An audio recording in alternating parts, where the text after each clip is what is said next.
Section 2, Victimization and Questioning by the Police. This section dives into one of the most harrowing experiences of my life, not only surviving a violent assault in my own home, but also the devastating aftermath of being disbelieved by the very people sworn to protect me. Here, I recount the assault by Anna, a sudden, unprovoked attack while I was simply minding my own business, and the surreal nightmare that followed when I found myself treated as a suspect rather than a victim. That night, instead of feeling reassured by the presence of law enforcement, I faced an interrogation that felt more accusatory than investigative. It was a disorienting experience, one I could barely process as it unfolded. In my naivety, I assumed the detectives were simply gathering information to understand what had happened. I believed they would approach the situation logically, with an open mind. Instead, I quickly learned how skewed their perspective could be. Adding to my confusion and frustration, there were witnesses, people who saw Anna enter my home and leave just moments later, unscathed. They weren't in the room when she locked the door behind her, but they saw enough to corroborate my account. Still, their testimony did little to alter the course of events that night. Chapter 8, Victimization, Part 1. This is a deeply traumatic and disturbing story, one that is both painful to relive and challenging to put into words. As I write, I imagine you, dear reader, sitting beside me, offering quiet support as I share this chapter of my life. What you're about to read marks the beginning of the most terrifying, unexpected, and surreal events I have ever faced. Losing Lynn rivals the pain of these events, but it was not beyond my imagination of things that can happen in life. Lynn had been born with a genetic and terminal disease, and therefore, while it still surprised me how suddenly things took a turn for the worse with her health, it was not beyond my imagination. The date was October 1st, 2004. I had been evicted and appealed the decision. I just wanted a place to put my belongings. I also was aware of ways in which I could get financial assistance to pay the landlord, Jimmy, what he was due. Back then, everything was not up there, in the cloud. Every written and drawn item from Kelta was priceless to me. Every photograph of her and of Lynn and the life we shared, all these things were on film and on CDs. All I had were memories. I was teetering on the edge of homelessness once again. My search for shelter led me to what was referred to as a boarding house at 721 Holloway Street in Durham, North Carolina. The area had a reputation. It was known as a drug-infested, crime-ridden part of town. Even Eric Peters, my vocational rehabilitation counselor, had reservations about the move. He cautioned against starting a home-based business there, but I had no other options. The boarding house was affordable. We paid weekly, and little to no security deposit was required. That was all I could manage at the time. Living there quickly proved as precarious as its reputation suggested. The building lacked basic security. Doors to the outside were rarely locked, leaving everyone vulnerable. One evening, I made the mistake of allowing a woman into my room. She crossed the line immediately, behaving inappropriately and bending over to expose herself. Snapping to my senses, I asked her to leave. What followed was surreal and frightening. As I walked to the store, she followed, shouting threats and warning me about someone who would come after me if I didn't pay her. Pay her for what? I had nothing to pay for. Discarded needles were on the street in front of the building. I knew it was some form of drug paraphernalia. I have never used illicit substances myself. I had to run for safety when getting off the bus, when I was being harassed on a recent occasion. I was robbed at knife point while living there. I had someone indicate they had a gun in their pocket at night on a different occasion. I had confided in my sister about needing help after being robbed multiple times, but she didn't seem to understand. It would have been difficult to explain to her the concept of not having a car and living in a dangerous city like New Britain, which was closest to our hometown in Connecticut. She had only experienced leaving work and walking to her car. She couldn't comprehend the struggle of living in a high-crime area because it was all I could afford. Like my sister, I never imagined myself living in such conditions, relying on public transportation instead of owning a car. Mentally, I was in unfamiliar territory and completely unprepared for the challenges I faced. Despite all the threats I faced and the repeatedly frightening experiences, I had not been physically assaulted. Yet, not yet. Jimmy, the landlord, wants to know about dissociative identity disorder. There are a few other important facts to know. One is that I had a conversation with Jimmy, the landlord, in which he was asking about my experience treating people with dissociative identity disorder, DID. This used to be called multiple personality disorder, MPD. He, Jimmy, didn't want to know about the incredibly disturbing trauma that people with this disorder experienced or how emotional and traumatic it was for me to help any victim to cope with this because of my capacity for empathy. I just mentioned that people with DID have personalities that have different names. I recalled that as a child, my grandpa called me Brucey. Using that example, I said that if I had DID, which I don't, I might name a child personality or have a child personality named Brucey. I had the opportunity to see Jimmy's wife partially when she was inside his pickup truck. It's important to note that I did not recognize her as the attacker, but I am getting ahead of the story. This detail is very important. The conversation about what DID, pronounced DID, is all about. I would hear about this conversation later. I did meet a friend of the family named Grace. I would join her and her 2 children at Durham Bulls baseball games, and I helped her with her computer. She was a safe and decent person. I once thought Jimmy was decent. She was very attractive, far more so than anyone directly associated with the landlord, which is only relevant to her later encounter with the police. I had been dumpster diving near the library up the street and had acquired many books, which other homeless people appreciated. I had books in piles all over the room. My apartment was just a room in the house. The room is about 18 feet wide by 18 feet from the front door to the back of the room. A wall is set back about 8 or 9 feet from the door to the apartment room. The wall has an opening on the right and the left as you investigate the room from the door. Behind the wall is a mattress on the floor where I slept. There was barely enough room in the apartment today. My computer was set up on a desk against the wall to the right as you entered the room. About 6 to 8 feet from the door, there is a couch. I was waiting for a friend to arrive today. She was a black woman, and the woman I was seeing romantically was also black. Let me describe the apartment building better before I explain what is about to happen. Looking at the house from the street, there is a front door and a driveway to the left. Around the back, there is an apartment. Scott stayed there. He got a discount on rent, just like I was getting free rent for working on Jimmy's website.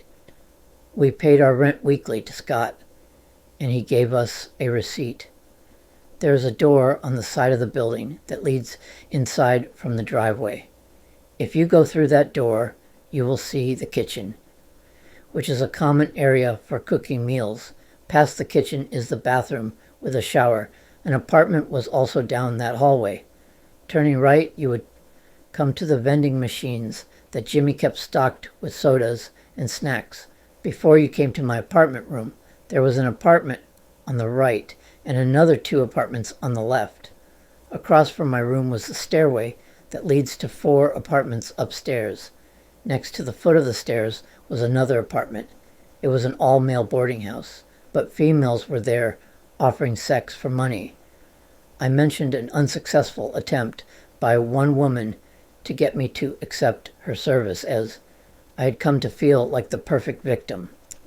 It's not untrue that people can sense vulnerability.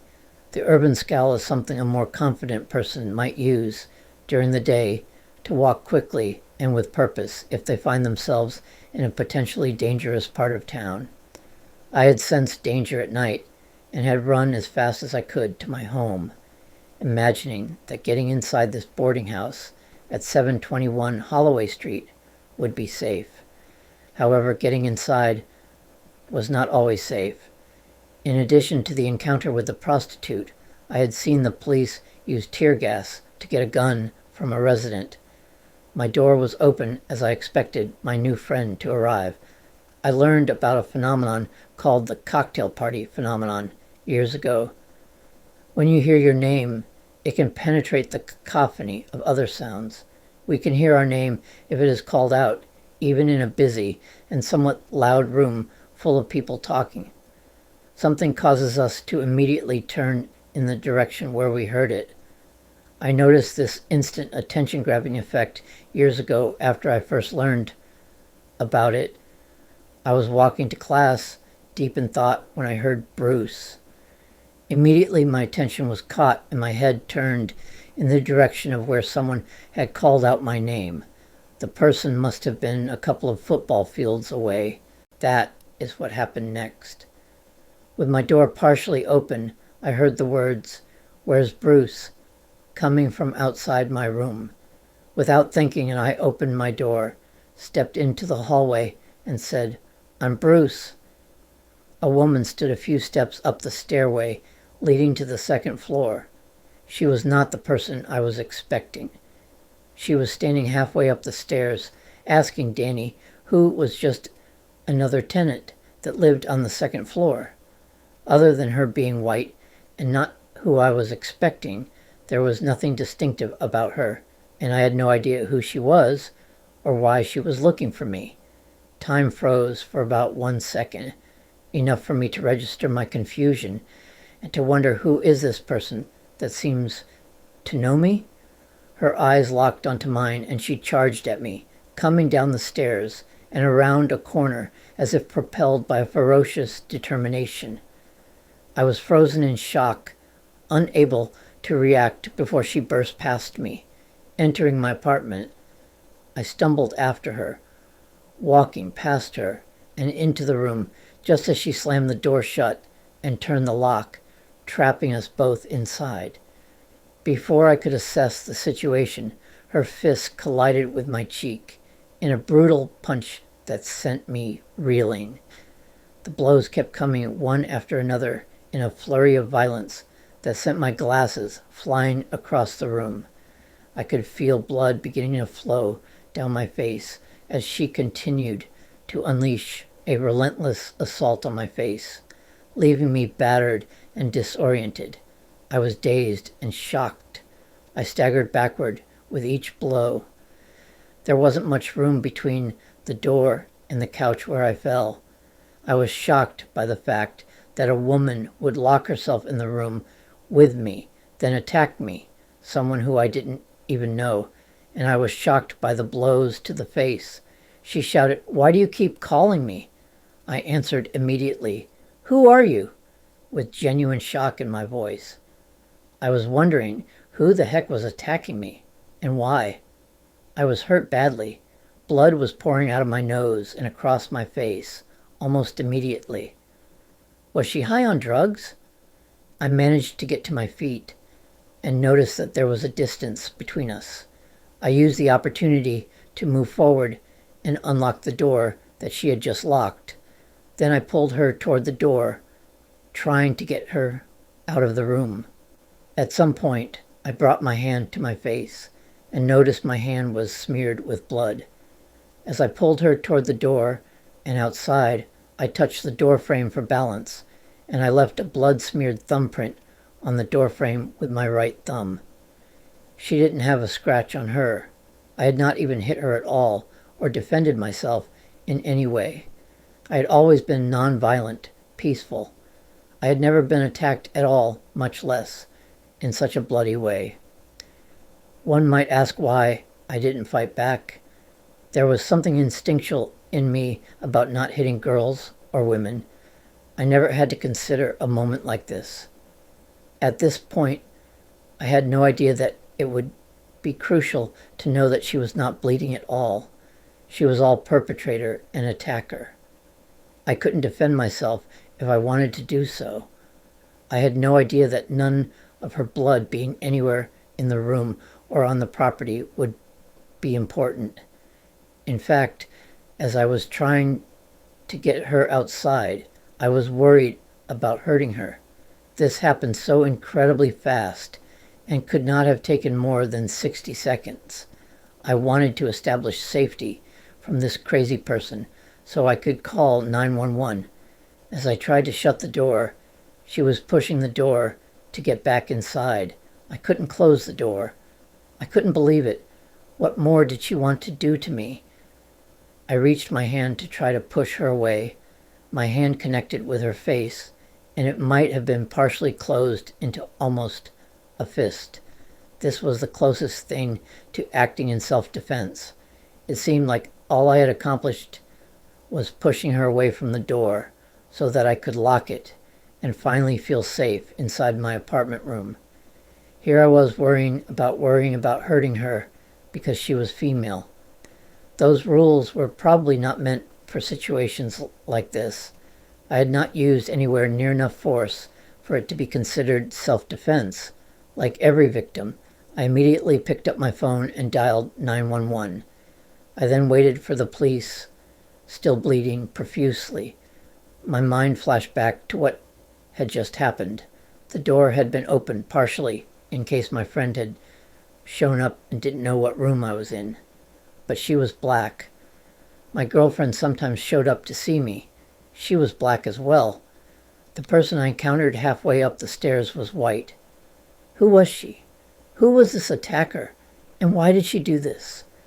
Was she high, and had she mistaken me for someone else?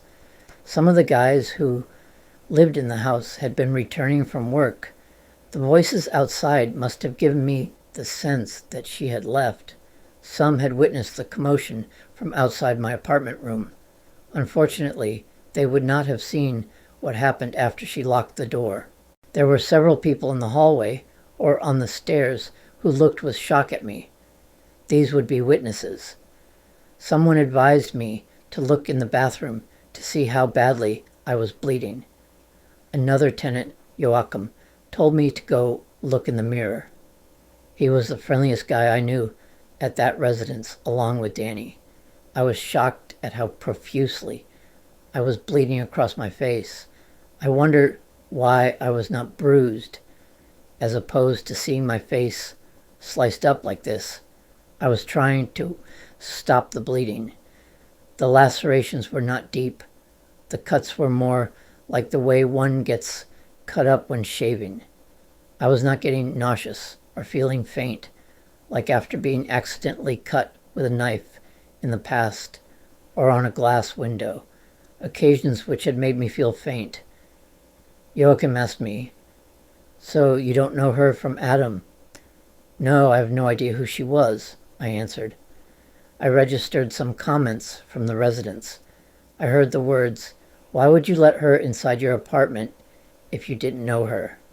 I was pacing between the bathroom to look at my cuts, the hallway to talk to the tenants, and my room. In the room, I saw my blood on the floor and another place where my hand had smeared blood from my face onto the wall, in addition to my own bloody thumbprint on the doorframe. Obviously, she didn't leave any bloody marks or any evidence to help the police find her. She had done all the violence. She had left without a cut or scratch.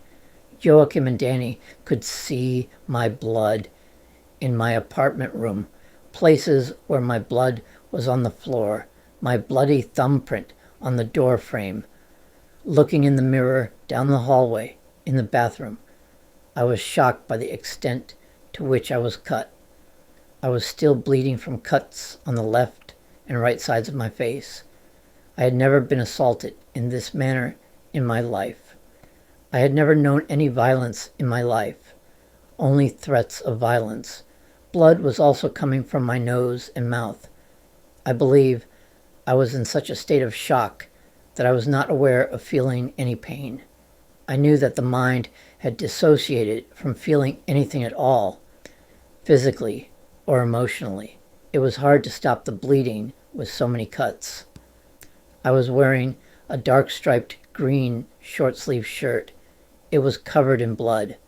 I was wearing shorts, and those were covered in blood as well.